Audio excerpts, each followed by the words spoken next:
Let's go beyond the connection. Welcome to the podcast. Today we are talking with a super interesting guest. We have on Shawn Tinsley. Now, Shawn, you are not only the Senior Director of IT at a Fortune 50 company, but you also have a master's, I wrote it down here, in organizational leadership. You are working on a doctorate of business administration in decision systems.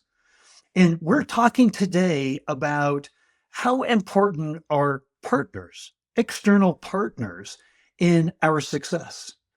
And how do we weave that into the decision making and the strategizing in the day-to-day business operations that we know we need to for our own success in our own careers, but at our own companies as well. And on top of that, if that wasn't enough about your background, you love swing dancing, drumming, and you used to compete in Kung Fu tournaments. So I love it. You obviously bring a very well balanced background, as well as I think your title at home is probably Chief Dad Officer, CDO. So you're a family man as well. Oh, yeah, definitely. Two girls, one in college and one on the way. Oh, fantastic. If you wouldn't mind, if you could take all of that background and maybe tell us a little bit why you're passionate talking about partnerships in this ecosystem, this IT, this data-driven ecosystem we all live in. Sure. Yeah. So I think that there's this, I would say, a gap almost between the academic side of things, which is very structured and frameworks, and then the business side, which is very practical. And so I think my mission, my calling is to really unite those two. So to bring the thoroughness and the background and the frameworks, but to business so they can be applied in a very practical sense. And so my area of specialty is actually strategic decision making. So for me, it's how does a business make decisions? How do they more efficiently use their supply chains? And how can they grow the business most effectively? So I want to ask a very pointed question up front with your background, because today we live on data. Deloitte talked about it a number of years ago, that the difference of today's business and tomorrow is digital transformation and getting that right. And all of this data runs across our company networks. And it's only as good as the people who access it and then make the decisions based on that. I just want to ask you about right up front, why is it important to leverage strategic partnerships for creating our success? Oftentimes in business, we focus on ROI and numbers and quantity, tangible things we can measure. But really, for me, it begins and ends with people. And so I think one of the greatest things we can do as business leaders is really leverage our strategic partnerships to increase our network. So there's actually a branch of academia that really just studies networks and how they can grow and how the business grows with that network. And so I think strategic partnerships really help expand our capabilities and help us overcome maybe internal challenges that we have. We're not always lined up with, we have a bunch of strategic objectives, but we're not always aligned such that we can perform. We need to bring in partners. We need to draw her in their experience, their insights. Oftentimes when you have a Deloitte or something like that, they have multiple industries and multiple insights to draw into your business. And I think that together, choosing the right partner can make you a lot stronger overall. I used to run a SaaS company. And one of the things that was interesting was that we tended to work with a lot of clients in a lot of different industries, where our clients, they knew their data, they knew their world, but they didn't know the benchmarks. They didn't know the nuances. They didn't learn from the failures of failing multiple times. There was a lot that a partner network can bring together in that learning. It doesn't even have to be a Deloitte. But here's the way that I think about it, and you and I talked in our previous conversation. You just simplify things down. I know in your job, people come in, they're like, Shawn, he's got the answers. He's the senior director of IT. Anything IT related, Shawn's got it. It's all right here, but there's no one person that can know it all. So that in and of itself is a reason to have a partner network that is constantly learning beyond the scope and capabilities of our own internal learnings. If we don't have that kind of a partner network, what's the downside? What ends up happening? So there's multiple layers to that question, but really what they call arbitrage, it's the cost to a business of doing business almost. So it's not having that access to that expert knowledge, is not being able to leverage and manufacturing, maybe leveraging the capital that another business or another company has put in, which could be injection molding or something like that. So you really want to be able to draw on that expertise. And if you don't have that, then you're at a really strategic disadvantage, because once you draw on that network, then not only do you get expertise, but you've got that alignment across your objectives. You can really bring in and make a more cost-effective solution, which is at the end of the day, one of the things that we look for in business. Do you cut costs or do you make more strategic decisions? You can do both in this case when you bring in a partner network. So how does that partner network, what's the role of that partner network in service? Because we all know there's not a company alive that doesn't have a customer focus centric service model, or at least is driving towards that. So how does the role of this partner network and these people in technology help from a service point of view or customer experience, a CX point of view? So going way back, at least in my personal experience, I still had this emphasis on people, process, technology. And I think what I would like to focus on is the people, because I think they are the strongest element of that sort of three-legged stool. Process, you can define around technology. Like we say, sometimes we get the process of the technology from our partners or vice versa, we'll outsource it. But at the end of the day, the people and the culture that they bring are really what makes a successful partner and what really allows any company to have a proper frictionless experience for a customer. So I think when you bring in those service frameworks and when you look at how you're actually dealing with customers, you really have to focus on the people and have a service first organization. That's part of the culture. And that's certainly something that's not always easy to do. Some of the most successful companies we see now, both academically and in business, have really changed their focus and brought that experience back to the core of their DNA. And I think that's really where you're successful. We remember things as humans 22 times more when it's told to us in the form of a story. Do you have a story about working with partners where all the benefits that we're talking about right now, you don't have to name specific names of companies and people, but just where things got better, to be really direct and simple about it, because you were working in an ecosystem with the partners and learning from them? Yeah, certainly can. We looked at a client of ours. So I spent a lot of time in the management consulting side of things, the infrastructure side of things. And so part of my remit was really managing the business side of our clients and their technology needs. And so one of the projects was basically, it was considered a technology uplift, bring applications to the cloud, but really it was almost a change management exercise more than anything else, because we had to work both on the culture and on the people to achieve our delivery. But I think the good part of that is that we were able to bring a robust change management process. And again, this is something that partners can really bring to the table, because we're not experts on your business. We're not experts on your data, but we can bring those frameworks. And so in this case, we were able to migrate 7,000 applications to the cloud. So to move it from on-prem, 7,000 applications to AWS. And that was multiple layers. So our partners invested in us, but we also invested in them in terms of the process, the technology, the training, and most importantly, communication back and forth. So having that two-way level of communication is what really allowed it to be successful. And I think gaining that trust over your partner network and really aligning our objectives through communication is one of the best things you can do to be successful. You've used a couple of choice words a number of times: trust and culture. And I think it's very easy for us to understand why trust is an important part of the mix here. Explain to me culture a little bit and why you've referenced culture a couple of different times. Sure. I've actually looked at about 250 different studies, and that's across broad districts. So technology, pharmaceuticals, manufacturing.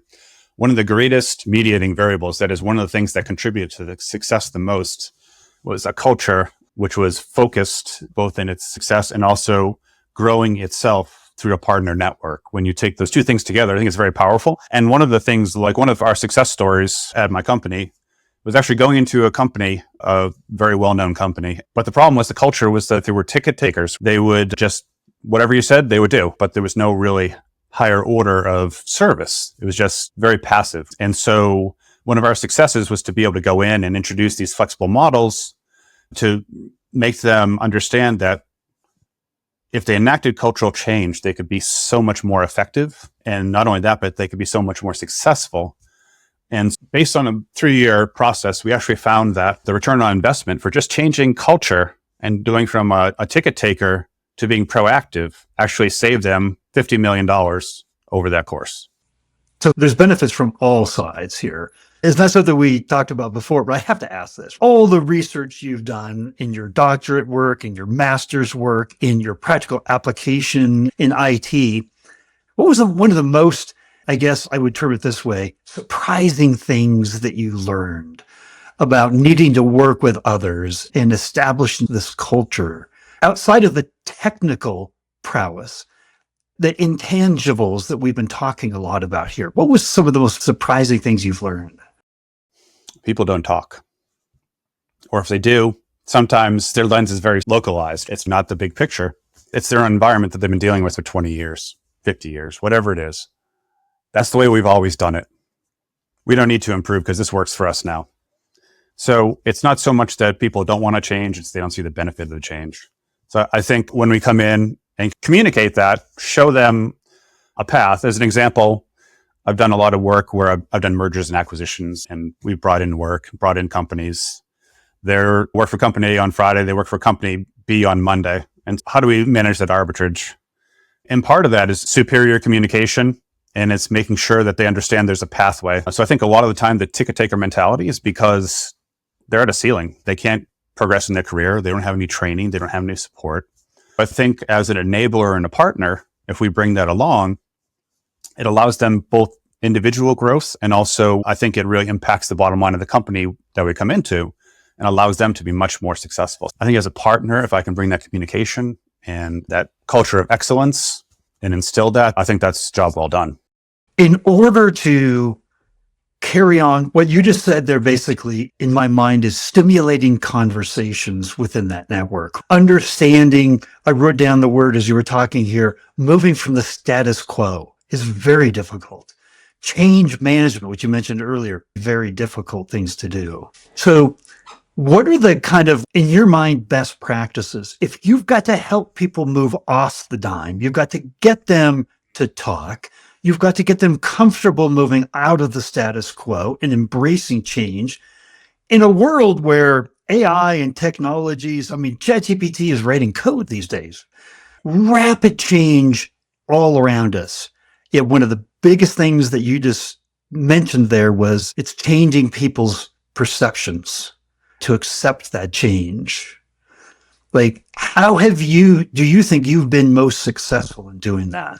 I think that in some ways I've been most successful when I could help reduce the noise. I feel like we live in a very noisy world, and to be able to go in and make them understand that I'm not coming in as the CIO. I'm not coming in trying to drive down or cascade objectives from your CEO, your CIO.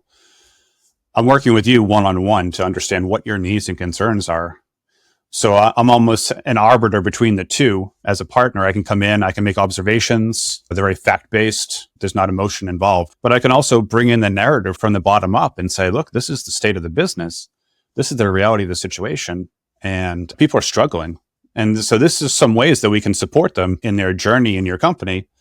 These are some enablers and levers and that kind of thing. We always say blocking and tackling and basics. But really, it's about people and being able to enable the people both to become excellent at their job, but also to go beyond their job, to get that next level promotion, to get that next level of training so that we can really raise the bar of the whole company. And so I think when we minimize that noise and give people what they need, meet their needs where they are and not where we want them to be, then as consultants or as partners and aggregators, we can really raise the bar for everyone. It's so fascinating because this can be a very technical podcast. This is about IT and network infrastructure and bringing people together and accessing data and making collectively and collaboratively decisions that will help benefit them, the company. But we've talked about everything but that. When you and I first met, you talked about some of the biggest challenges, and it was about challenges about technology at the edge. in really bringing that to the light. It was about so many different users and so many different devices and so many different access privileges and managing all of that. So what's interesting, I want to move and shift a little bit here, is we've been talking about relationship dynamics. And now I want to talk, but you have to, once you get beyond that and you're working collaboratively as a team, there's an execution that has to happen. Moving with 700 different applications into the cloud, there is an end game that is in mind here. Working within these partner networks to move from a collaborative decision-making environment to a plan that everybody buys into. Is that a whole nother level of decision-making, consensus building? How big of a challenge is that in your mind?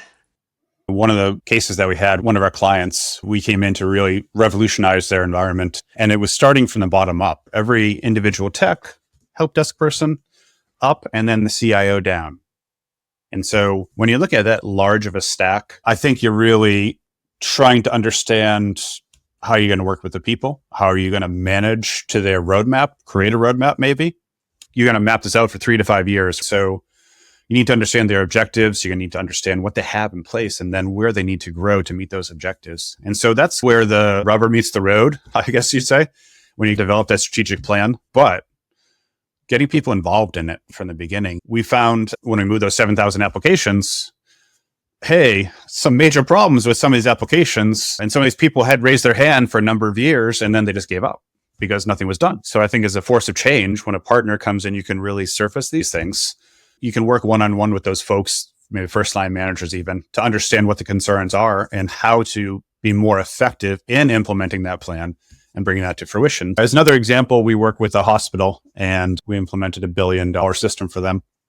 And it was really about aligning against people as opposed to aligning against plan or aligning against objectives. We had to better understand how we could work with the people before we could understand how we can better implement their solution.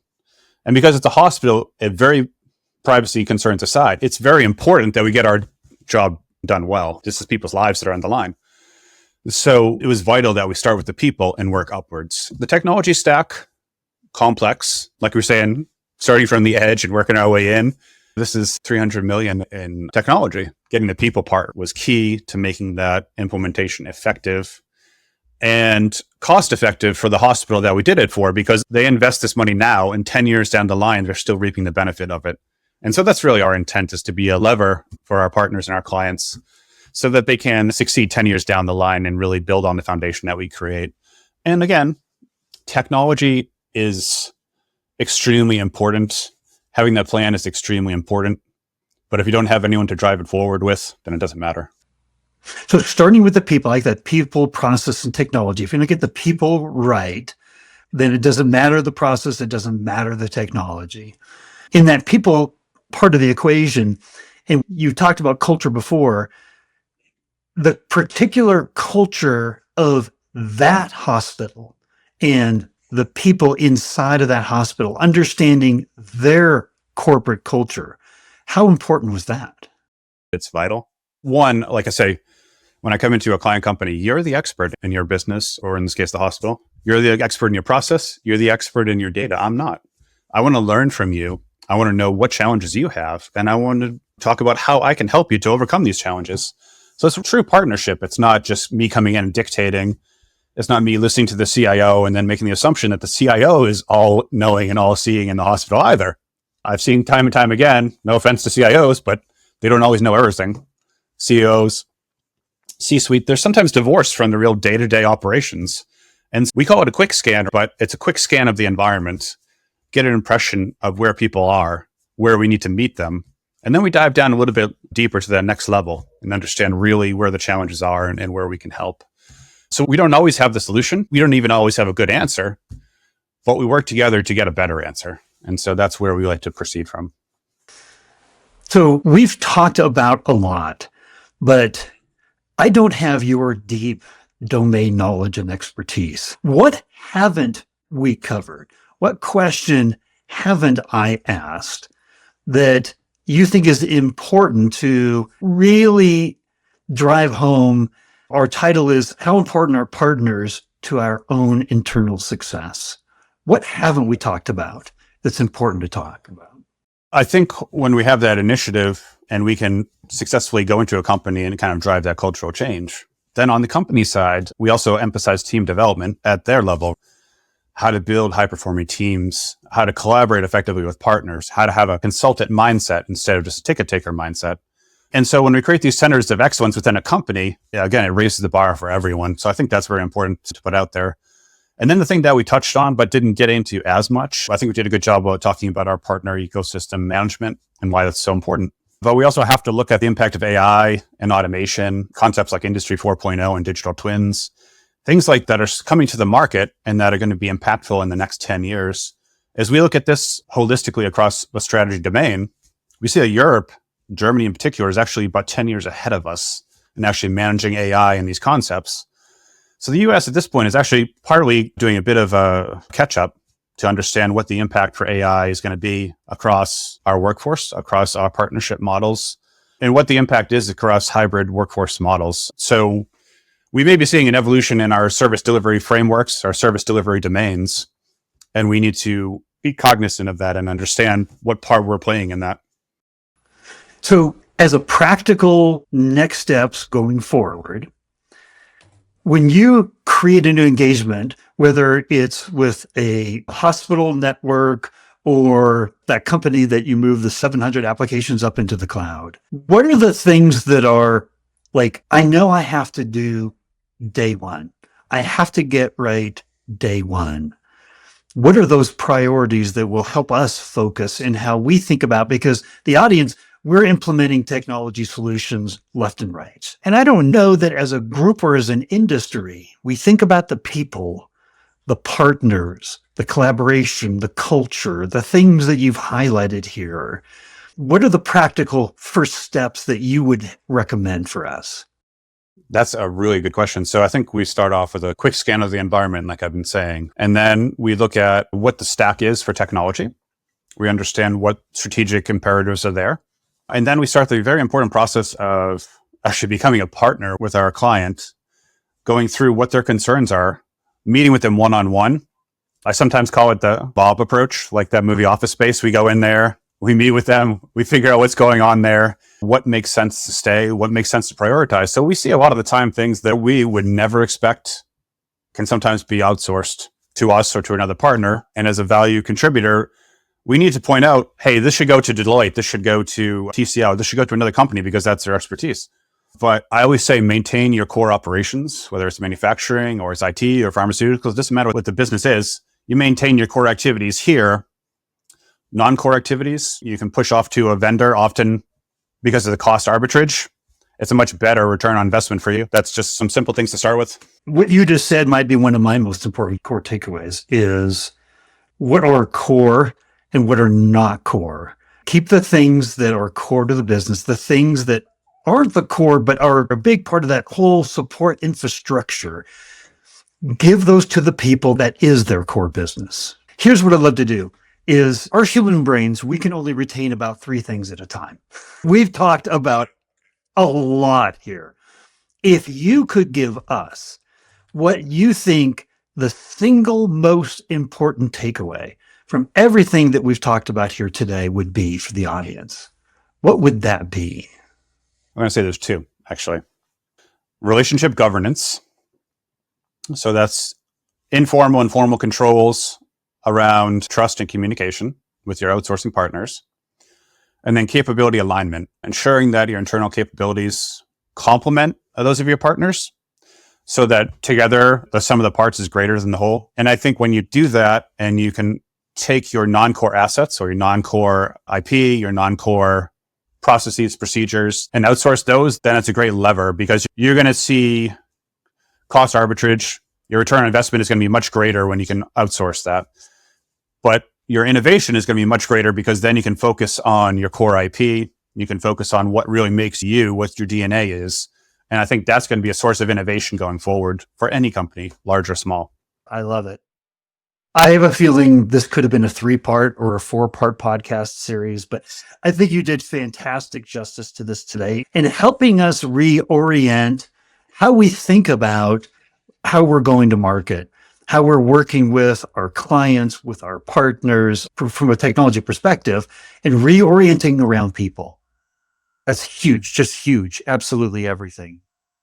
Here's what I know. People are going to absolutely have more questions. Would it be appropriate if I gave out maybe a link to your LinkedIn profile that people, if they had questions, could reach you? That'd be great. Fantastic. Shawn, thank you very much. Expanding quite a bit how we're thinking about our industry and how do we operate within it for success. Just really appreciate all of your insights today. Appreciate having me on.